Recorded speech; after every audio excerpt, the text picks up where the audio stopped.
Hey guys and fellow whiskey lovers, welcome to Malt Mariner's Whiskey Road, and the Whiskey Road has taken us to Sweden this time, to the High Coast Distillery, and I am on the High Coast Whisky Festival, and I'm really curious to try some Swedish whiskey and visit my first Swedish distillery. I just did an interview with the master distiller. You can also check that out on the channel. And now let's go on site and see what the Whiskey Festival will show us and what Sweden has to offer to whiskey fans like us.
They were sorting a lot of timber on the river, and there was a lot of sawmills.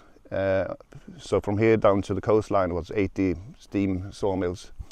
And the sawmill was located on this premises, was specialized doing wooden parts for boxes for export to England.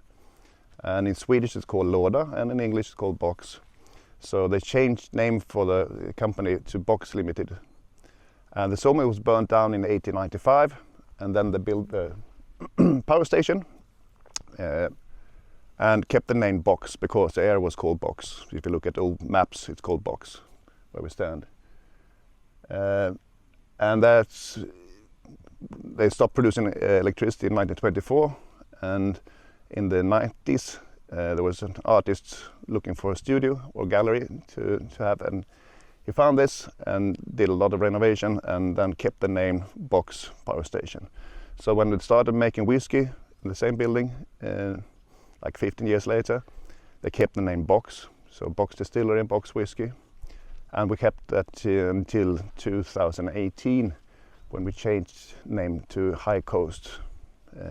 So Box is a small area around here. High Coast is a big area around here. So. When the would say they have like about 2% angel share. Do you know what your average is?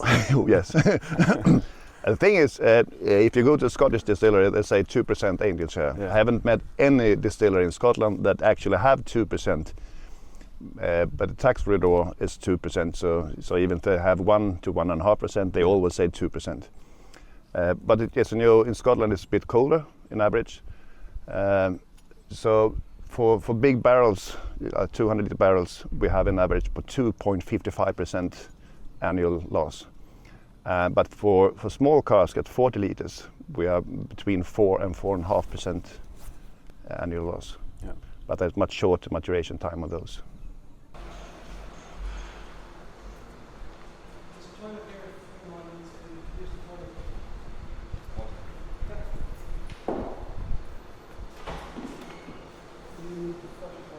We also added this part for guided tours, because inside the distillery, especially during the summertime, it's bloody warm and it's noisy and so on, and people come with a lot of clothes, and after 30 seconds they start sweating and and being uncomfortable. So here we can talk about the production, whiskey in general, and show them pictures of what's happening, and then we have a shorter time inside the heat and noise.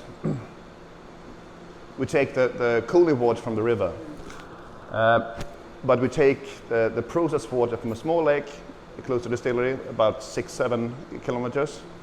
It's actually community water, like regular tap water. But if you say tap water to people, depending on where they live in the world, they're saying, oh. And I fully understand that, because sometimes when I travel, I can't even brush my teeth and use the water in the tap. But here, generally in Sweden, we have really, really good water. And up north in Sweden, we have even better water than we have in the south. But I had a lecture in Taiwan. I was talking about the processed water in the lake, and I got a question, can you drink the tap water in Sweden? Not only can, the quality of the water, tap water in Sweden, is probably better than the bottled water you buy in the shop. And it's the same water that I water my laundry a little bit, and the garden, wash my car, and flush the toilet with. And they can't get it. We take it for granted because we have good water in this part of the world. Other parts, it's quite different. So I had an interview with an American magazine, and when we came to the processed water, I said, well, we're taking the processed water from a small lake close to the distillery through pipeline. And I didn't lie, but the community owns a pipeline and the rest of the village had the same water. I didn't have time to mention that in a rather short interview. So it's ultra soft, super clean. It's actually too clean to be perfect for making whiskey. I could add a bit more salt, like zinc, magnesium, and others that works as nutrients for the yeast. But if I have to choose between a too clean water and the awful water with the chloride and stuff, I take this one every day in the week. Whiskey is not so healthy. Sorry? Your whiskey is not so healthy. The whiskey isn't Not so healthy. healthy. Because the magnesium is lacking. Yeah, you need to eat something else. You can't just drink whiskey. No. Tip from the coach, yeah. Yeah.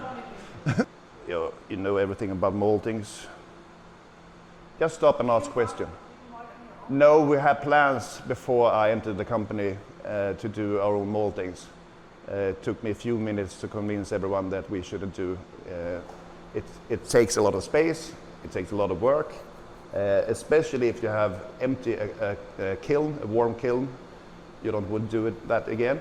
But the main reason, it's really hard to keep the precise quality of the malt if you're doing small batches yourself. So it's much better to put a sharp specification to a specialist. Can you make this to me? And what would it cost? And then you buy it. So here's the first part of High Coast. So every 10th day, they come a lorry with malt like 25 tons of malt, mostly from south of Sweden for the unpeated malt. So we're using a Pilsen malt, and up to our 4 silos. And 2 times a day we weigh in 1.25 tons of malt, crush it to grist, and then doing the mashing. And then we're looking for the mixing temperature between water and crushed barley should be between 64 and 64.5 degrees Celsius. So we started with 5,000 liters of water and 1.25 tons of malt. Stir around 3 times, really slowly, gentle, and let it sit and work. So the enzymes in the malt will convert the starch to fermentable sugars. And we start draining off the sweet liquid. And before the surface enter the malt layer, we start spraying on second water, 2,000 liters of 78 degrees Celsius. And this warmer water will help to dissolve and pick up all the sugars in the mash tun. So we have converted all starch to sugar, and we have removed almost every sugar in there, but we have still some. So we put a third water, 5,000 liters again, but that liquid isn't sweet enough to ferment. So put it back in the water tank and use it as first water for the next batch. They make the same almost everywhere. So and we cool it down to 20 degrees Celsius before entering one of our 7 washbacks. Adding yeast. It takes about 48 hours for the yeast to convert all the sugars to alcohol and carbon dioxide. But we let it rest for, in average, 82.5 hours.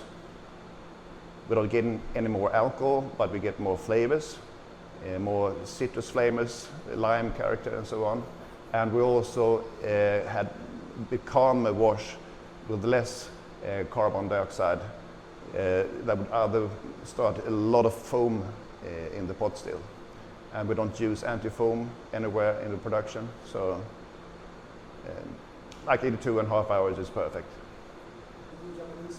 Yeah, sure. The clear wort is a bit more Japanese style of making it. If you see normal production in the old distilleries in Scotland, they keep stirring the rakes in the mash tun. It goes quicker, but you get the cloudy wort. Get totally different flavor profiles. So if you're gentle, so when we start draining off the sweet wort, the whole bed works as a filter. So the liquid that goes through the whole bed comes out, it's jello, it's sweet, but it's not cloudy. But the first part, it's just for a small part of this bed, the filter, so it's cloudy. So we recirculate the liquid until it's clear and it comes out. And that gives us a bit more fruity flavors. So a bit more Japanese style of making whiskey. And every washback is divided into 2 pot stills. So we have 2 pairs of stills. And the fun thing is I got different flavors from the first part, or the bottom part and the upper part. So we change the filling order every time to get as equal flavor as possible. And something is quite unique from our stills or washbacks. We have cooling jacket. So inside here it's always 22 degrees Celsius, summer and winter. But every washback has a cooling jacket, so we can adjust the temperature during fermentation. But when we empty one for distillation, we leave about 160 liters in the bottom. That's mostly yeast. We have some alcohol there as well, but it's not yeast. So if we don't take the bottom parts for distillation, we get a cleaner distillation, cleaner flavors. But we have a really bad yield compared to if we have used everything in the washbacks. So it's all about flavors, not yield or economics. I don't like money at all. Oh, sorry. We also have 2 pairs of low wines and faint receivers. So we always have one ready for peated recipe or unpeated recipe. So in the beginning, we changed recipe every 4 weeks, doing unpeated and next month peated and so on. So it's just easy. We just turn a few valves and when we can start making new recipes. So we have 3 basic recipes: normal unpeated, peated recipe, and organic unpeated.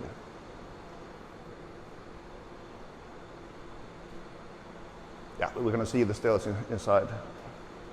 And the liquid, we can talk about the cutting points. For the first distillation, we take everything and we stop distillation when the spirit has an alcohol just above 1% ABV. Then it's mainly just water in the still. For the second distillation, we divided the 4 shots, goes by the clock. So if we're doing unpeated recipe, we run it slowly for 13 minutes to get a lot of fruity flavors in the new make.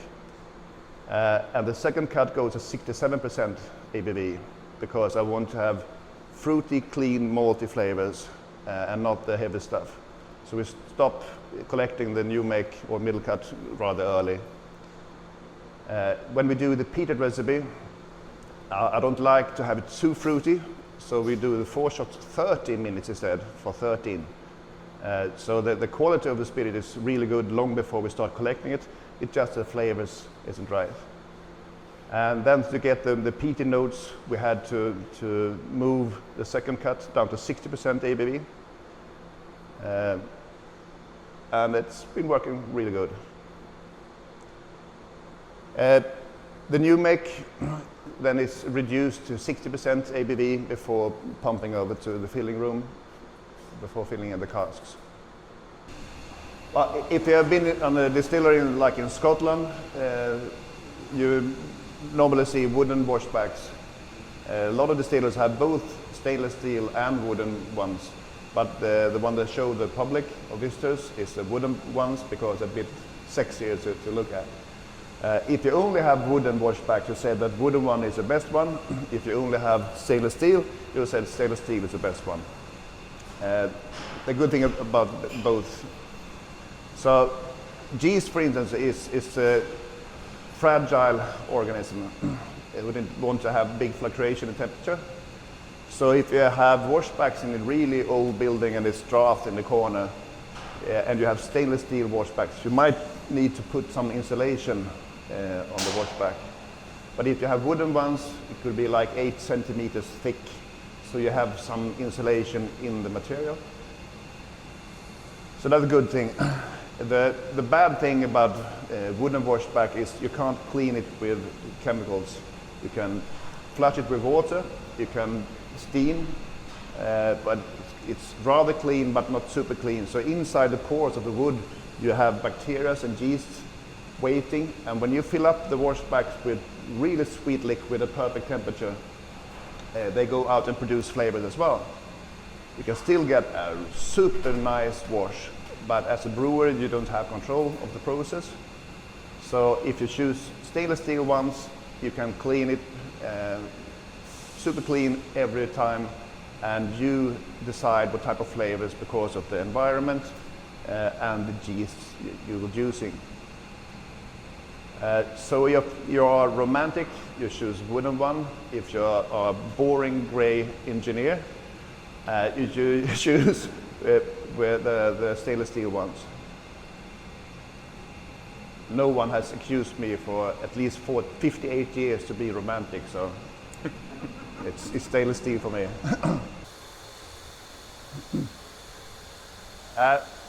You probably see that even if a lot of malt whiskey distillers have pot stills, they're all different sizes and different shapes. Those looks quite similar to Kilchoman on Islay. because the same designing engineer who made those, so ours are slightly bigger than Kilchoman. So this is the original part from 2010, and these are the mirror image ones from 2018. Classical onion shape for the wash still, and the spirit still have a boiling ball. You knew the reason why they have these difference in shapes?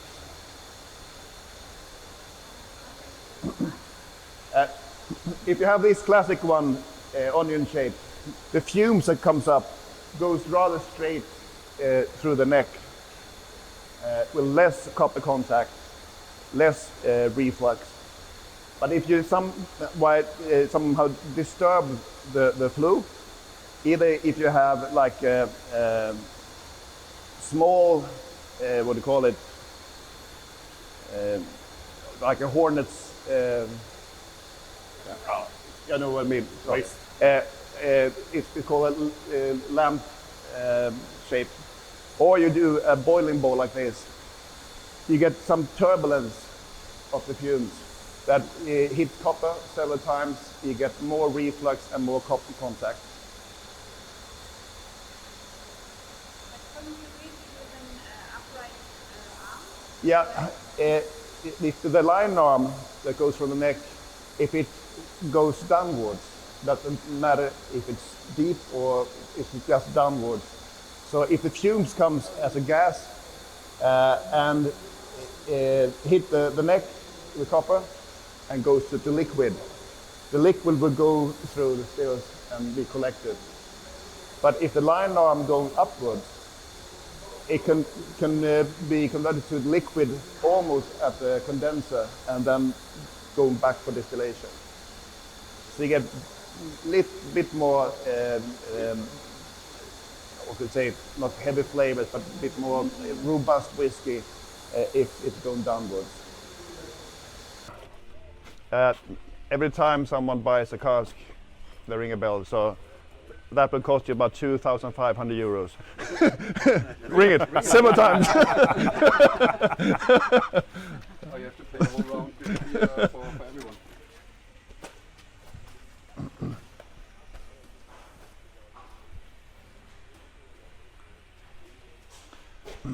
So after reducing the strength of a new make to 60% ABV, it's pumped over here.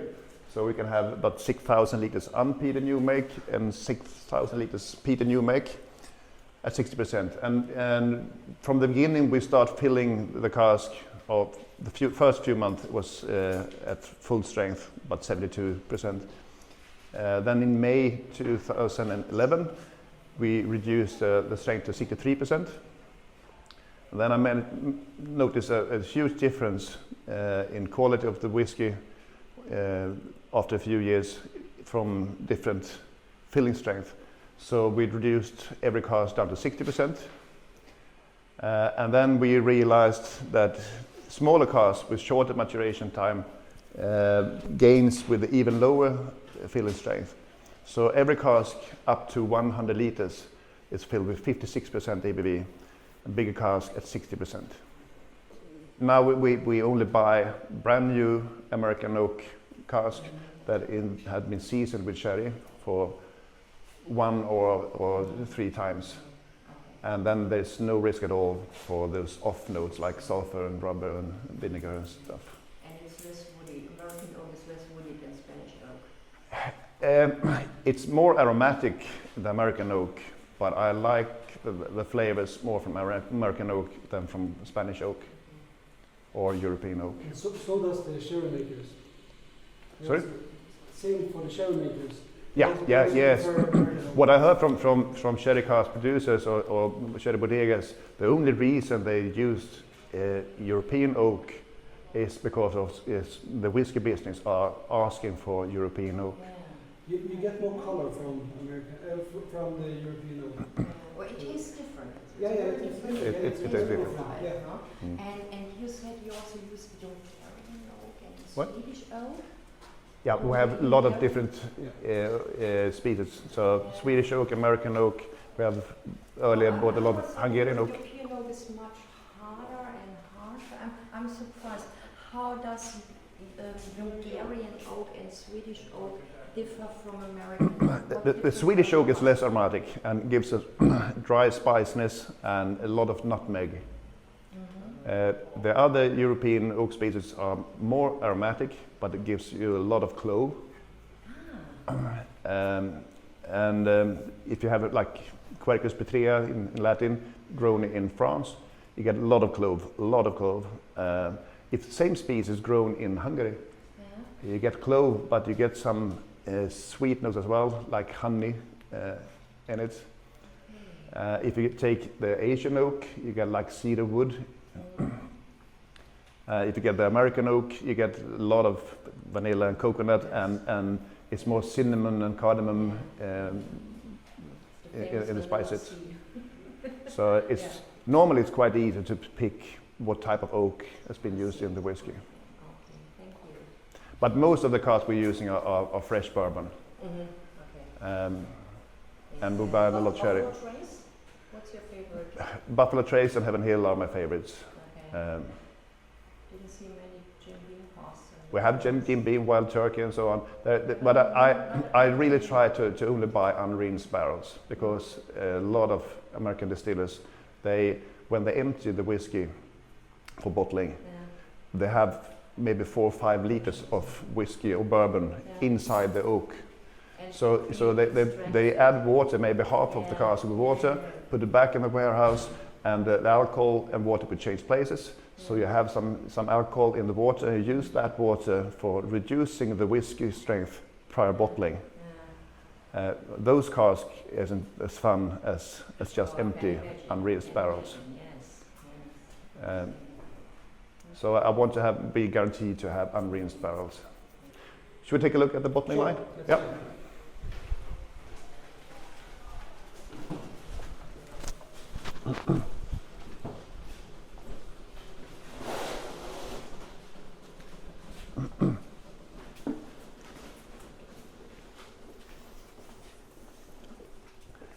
So when it's time for bottling, Lars and I have decided what type of cask we're going to use for a special expression, and then we put down the cask.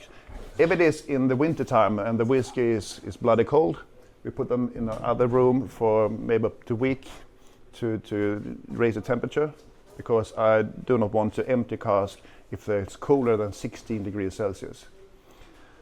So we empty the whiskey in here, and the first strain I do, remove the big charcoal, and then it's pumped through another stainless steel strain to get the cold dust, and to one of our vats here. And then we let it stay for a couple of days, reduce the ABV to bottling strength, and then pump it to the bottling line.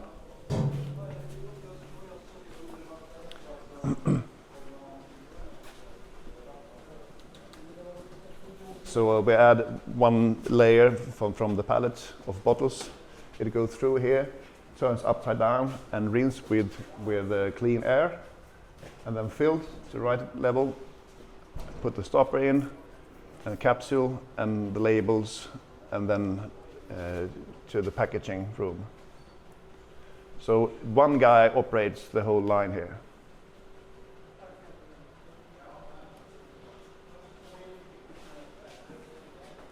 And when we do private bottling, because there are rather few distilleries in the world that have their own bottling line. Mostly they ship in bulk the whiskey to a special bottling company in Glasgow area.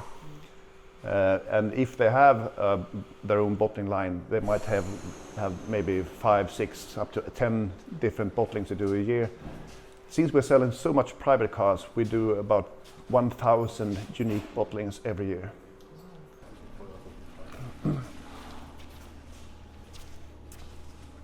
So this is warehouse number 3. Warehouse number 1 is converted to a bottling line, bottling hall, and warehouse number 2 is storage for bottles and cartons and stuff instead. So most of the cars we have in these 3, 4, and 5 This one holds 12,500 casks. So we have some of the smaller ones for private customers, and the bigger ones are mine.